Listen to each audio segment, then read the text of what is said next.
Saudações alvinegras, pessoal, esse é mais um vídeo dos meninos de fora da vila. Eu sou o Danilo Rattori e amanhã tem jogo do Santos. O Santos volta a campo pela Copa Sul-Americana contra o União La Calera. E se amanhã tem jogo do Santos, hoje tem pré-jogo dos meninos de fora da vila.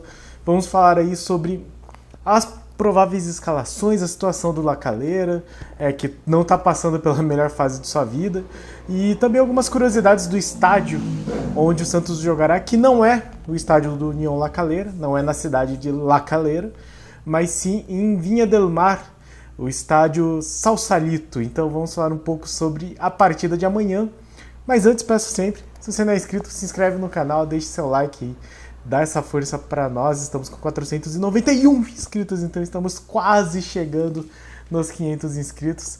Dá essa força pra gente, vamos ver se a gente chega, sei lá, antes de maio, antes de completar um ano de canal. Seria bem legal. Mas muito obrigado a todos os nossos inscritos, muito obrigado a todos que comentam, todos que apoiam o nosso canal, muito obrigado pela força. E vamos continuar falando muito mais de Santos. Santos que volta a campo amanhã às 9h30 da noite, horário de Brasília, horário de Santos, com transmissão da Comebol TV, a TV que ninguém vê. Então vamos lá falar um pouco sobre este Santos que segue sem poder contar com o Marcos Leonardo na Sul-Americana. Marcos Leonardo, a gente lembra, teve aquela suspensão bizarra em que ele foi expulso, acho que ele nem estava em campo, mas enfim, acabou sendo expulso. E daí a Comebol, uma semana antes, inventou uma suspensão de 3 jogos a serem cumpridos na Copa Sul-Americana. O Santos já jogou 2 jogos, perdeu do Banfield e venceu a Universidade Católica do Equador em casa. Agora enfrenta o La Calera, que é o líder do grupo. O La Calera tem 4 pontos, empatou o primeiro jogo contra o Universidade Católica e ganhou do Banfield jogando em casa. Então é um time que, enfim, venceu o Banfield, mas na verdade o Banfield também não é lá essas coisas. O Santos que acabou jogando muito mal, mas possivelmente teremos aí a questão do time titular, né? O que é que o Bustos fará com relação ao time titular? Por que isso é uma questão? Porque no jogo contra o Coritiba, vamos lembrar aqui rapidamente a escalação que teve nesse time. O Santos, que foi o último jogo fora de casa do time do Bustos, o Santos foi com o João Paulo, Bauerman e Michael, o Lucas Pires titular, o Madison foi titular também? Deixa eu confirmar aqui. Não sei se o Madison foi titular, pelo menos aqui na minha relação ele não aparece. Mas enfim, foi um time. Foi o Madison titular, beleza. Então a defesa era a mesma, né? Lucas Pires, Madison, Michael e Bauerman. Mas o meio que foi bastante modificado. Então o Santos foi com Maranhão, Sandri e Ricardo Goulart de titular, com o Angulo, Johan Julio e Ângelo no ataque. Por que eu trago isso? Porque uma questão que o Bustos vem levantando assim, é essa coisa de revezar os jogadores, montar um esquema mais ou menos fixo. Então, muita gente já tem comentado como o time do Bustos parece ser assim, um jogador titular e um que é considerado reserva, mas mais ou menos com o mesmo perfil na mesma posição. Então você tem 2 zagueiros que acho que por enquanto são os titulares mesmo, Michael e Bauerman, e aí depois você tem as opções na zaga, que são o Kaique, o Luiz Felipe, o Robson Reis, o Velasquez, que acho que até está na frente ainda. Nas laterais, bom, tem Lucas Pires e Felipe Jonathan, na outra lateral tem Madison e Auro. Ruim ou bom, no caso ruim ou ruim, mas são essas opções. E aí de primeiro volante é o Rodrigo Fernandes ou Maranhão, na segunda volância Zanocelo ou Sandri. E aí nessa posição do meio que é um pouco confuso, porque o Johan Julio, o Goulart e o Batistão meio que estão aparecendo nessa posição, mas eles não são exatamente com as mesmas funções, eles não têm exatamente a mesma postura em campo. Tanto que o Johan Julio meio que assumiu essa posição de meia, mas que vem no lugar dessa ponta esquerda. E aí nas pontas nós temos as opções do Lucas Barbosa, Lucas Braga, vem jogando o Ângelo, e aí o Marcos Leonardo como o centroavante, com a opção aí do Juan e do Brian Angulo. Então, são esses mais ou menos os times que ele vem colocando, e ele vem se preocupando com a questão do revezamento. Então a gente teve um time que começou muito mal contra o Universidade Católica, depois entraram outros jogadores e melhorou o time. Contra o Coritiba o time começou muito bem, depois ele trocou alguns jogadores e basicamente tomou pressão do Coritiba. O começo do jogo do Coritiba então vieram com esses jogadores que são considerados reservas, quer dizer, que podemos considerar reservas, né? Maranhão, Sandri, o próprio Goulart já está se tornando um reserva, e o Santos entrou muito mal em campo, deu várias chances para o Coritiba, e nesse sentido a grande questão é exatamente essa: qual será a postura do Bustos, o que ele está pensando para essa partida? Lembrando que os jogos fora de casa é quando ele tem mantido esses times mais alternativos e com mais foco na defesa, então eventualmente Maranhão e Rodrigo Fernandes entrando, os dois como titulares. E qual que é a questão que ele vai levantar para a Sul-Americana? Nesse momento em que o Santos está bem no Brasileiro, é o líder atualmente, se ele vai tentar aproveitar de serem adversários um pouco mais frágeis e colocar novamente esse time mais alternativo, ou se ele vai manter o mesmo time que começou jogando contra o América Mineiro, por exemplo. Tirando o Marcos Leonardo, que, como já dissemos, não pode. Então essa é a grande questão, e eu não acharia estranho ver novamente o Maranhão como titular. Até porque seria um jogo fora de casa, que não teria muita torcida do Santos, não teria muita gente para vaiá-lo. Então talvez fosse uma oportunidade dele entrar contra um time que talvez não seja tão bom e ganhar uma confiança. Então fica aí a questão. Eu vou só abrir aqui o Globo Esporte, que deu uma escalação titular possível, que teria João Paulo, Madison, Maicon, Eduardo Bauerman e Lucas Pires, Rodrigo Fernandes, Vinícius Anocelo e Ricardo Goulart ou Léo Batistão, Ângelo, Brian Angulo e Johan Julio. É basicamente o time que enfrentou o América, mas com o Ricardo Goulart talvez entrando. Acho que essa é a grande questão. Muita gente comentou sobre a possibilidade do Goulart ser colocado como centroavante no lugar do Marcos Leonardo. Eu acho uma opção interessante, eu acho que valeria a pena a experiência, já que, enfim, ele gosta dessa coisa de times alternativos. Acho que seria interessante colocar o Ricardo Goulart, até porque eu acho que é uma função em que ele vai melhor, porque ele parece ter uma presença de área muito boa, e em oposição a isso, a movimentação dele fora da área está muito ruim, está realmente terrível. Então talvez fosse interessante.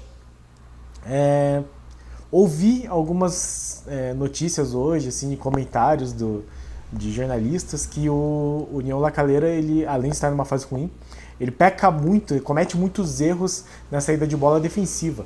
Então talvez, novamente, tanto o Angulo quanto o Goulart sejam opções para isso, para fazer algum tipo de pressão e tentar se aproveitar do erro do adversário.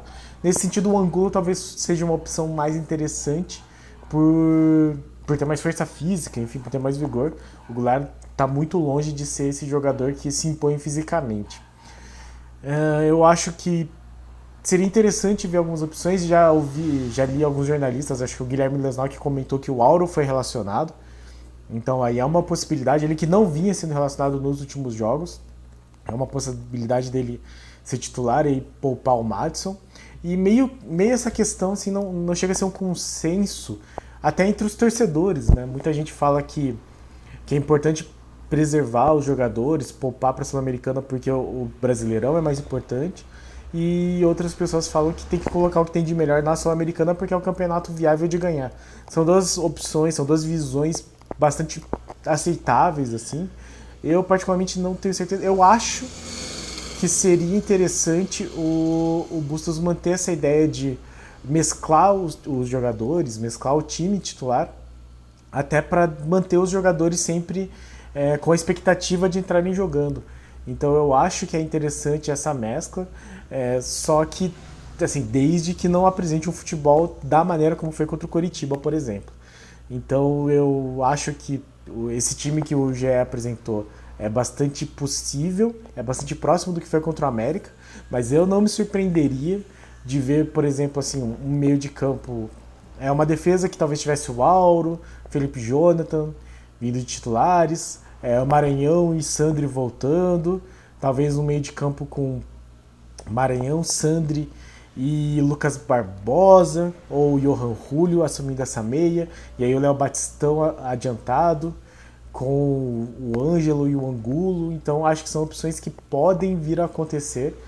Opções, até o Lucas Barbosa entrando no lugar do Ângelo titular, eu acho que é possível que isso aconteça, não ficaria surpreso. E vamos esperar para ver o que é que o Bustos treinou para esse time e o que é que ele vai considerar a melhor opção, dada todas as circunstâncias, né? Considerando até a questão do Santos não ter exatamente um elenco gigantesco. Dadas as opções, quais seriam o que o Bustos pensa como a melhor ideia para trazer de time titular contra o União La Calera. Lembrando que hoje à noite o Banfield joga contra o Universidade Católica do Equador e o Banfield está empatado com a gente com 3 pontos, né, venceu a gente. E o Universidade Católica tem 1 ponto. Então, se a Universidade Católica conseguir um empate ou uma vitória sobre o Banfield, embola ainda mais o grupo. E o Santos, com uma vitória, iria a 6, já deixaria todos os adversários para trás. Então, era importante que o Banfield não vencesse hoje.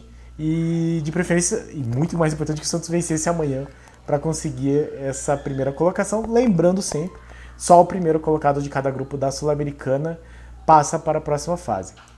Aproveitando então para falar um pouco do União La Calera, né, ele vem num momento de crise, é o lanterna do campeonato chileno e demitiu o treinador, o Martín Anselmi, que perdeu depois de uma derrota para o time do Coquimbo Unido, perdeu de virada por 3-2 pelo campeonato chileno. Quem vai treinar o time, quem vai comandar o time amanhã é o interino Carlos Galdames, e com o assistente Ibam Diabar e o preparador físico Hugo Carvajal.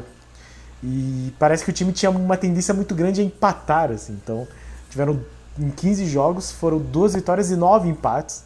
Por isso aí essa situação bem ruim do time. O Martín Anselmi, esse treinador dispensado, era auxiliar do Miguel Ángel Ramírez, que veio treinar o Internacional aqui, né? E não foi muito bem sucedido.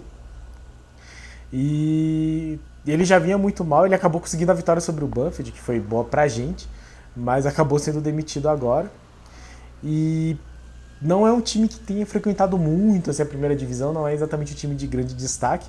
Então vamos falar um pouquinho da história do União La Calera. Eu vou deixar alguns detalhes pro próximo vídeo, né, pro pré-jogo do retorno da primeira fase, mas é um time que faz sentido que se chame União, porque a união, é a fusão de vários times da cidade. Então, o primeiro era o Cóndor, o Calera Comércio e o Tifón, que se fundiram no Clube de Desportes La Calera, e depois se uniu com o Clube de Desportes Melón, que era a fusão do Cemento Melón e do Minas Navío, e aí isso virou o Clube Deportivo União La Calera, que normalmente joga na cidade de La Calera, no estádio municipal Nicolás Chaguán Nassar, que cabe 9.200 pessoas, e por ser um estádio muito pequeno, vai levar o jogo para Sausalito, que é o estádio Sausalito em Vinha del Mar, que é no litoral, né, no distrito de Valparaíso. O Vinha del Mar, que eu sei que tem um festival de música muito famoso, o Festival de Vinha del Mar, e que na verdade esse estádio, o estádio Sausalito, é o estádio do Everton de Vinha, que jogou recentemente com o São Paulo aqui no Sul-Americano. É o time local. E o apelido, a torcida dele é o Los del Cerro. E é muito interessante que esse Sausalito, o Sausalito é como se fosse um pequeno salgueiro, como se fosse um salgueirinho. E tem esse nome porque eles fizeram uma irmandade com a cidade dos Estados Unidos chamada Sausalito, na Califórnia. Então esse lugar aí parece que veio de uma laguna, que é uma laguna artificial, que foi feita para proteger os vinhedos, porque Vinha del Mar então produz muito vinhedo. Quem conhece a história do Chile sabe que tem muita produção de vinho. E aí eles pegaram esse terreno e resolveram fazer um campo de esportes que antes se chamava El Tranque, e aí com essa irmandade com a cidade de Sausalito se tornou a Laguna Sausalito e, consequentemente, o estádio Sausalito. E é lá que o Santos jogará. Felizmente, a Vinha del Mar é no nível del mar, né? No nível do mar, então o Santos não vai ter esse problema de altitude. La Calera é um pouco longe de lá, assim, é tipo 1 hora de carro, e considerando que é o Chile, deve ser 1 hora assim, difícil, né? Que aqui no Google Maps diz que é 54 minutos para andar 60 quilômetros. Então deve ser muita curva, muita serra, né? Lembrando que o Chile tem como... É um lugar que tem muito terremoto, porque fica na divisa da placa tectônica, então até a Cordilheira dos Andes passa pelo Chile, meio que define a divisa do Chile com a Argentina. Então deve ser um caminho um pouco difícil para o pessoal até mesmo para o pessoal do União La Calera. De qualquer forma, este é o adversário do Santos, que não vem bem, é o lanterna do Chilenão. Vem com um treinador interino, que é sempre um perigo, né? Na verdade, tudo isso daí eu tô falando, mas eu não tô falando muito otimista com isso. Eu acho que é um time que... Sempre que vem esses times que mudam o treinador, que estão em crise, são os times que o Santos gosta de perder, gosta de tomar uma invertida. Tomara que isso não aconteça amanhã, tomara que o Santos consiga aí uma vitória para juntar e virar líder da Sul-Americana e do Brasileiro ao mesmo tempo. Acho que isso acontece uma vez a cada passagem do Cometa Halley. Então acompanharemos amanhã, quem conseguir acompanhar, né? A Conmebol TV é sempre complicado aí, mas vamos tentar ver o Santos ou enfim, acompanhar pela rádio, transmissão da Santos TV, né? Sempre dá aquele jeito de acompanhar o Santos. Então amanhã, 9h30 da manhã do horário de Santos, União La Calera e Santos pela Conmebol TV se você tiver, se não pela sua maneira preferida de assistir aí, sem críticas e sem julgamentos aqui. E no mais, muito obrigado a todos que assistiram o nosso pré-jogo. E lembrando sempre, se inscreve no canal se você não for inscrito, deixe seu like, deixe seu comentário, dê seu palpite para o jogo, dê seu palpite da escalação, que é bastante complicado. Eu já nem palpitei aqui, eu tô bem em dúvida do que o Bustos vai fazer, mas seja o que for, eu espero que seja uma vitória e que não quebre ninguém. Basicamente que todos consigam estar saudáveis e inteiros para o resto da temporada. Certo, pessoal? Então, comenta aí, deixe seu like, compartilhe, deixe seu comentário, se inscreve no canal e pra cima deles. Abraço!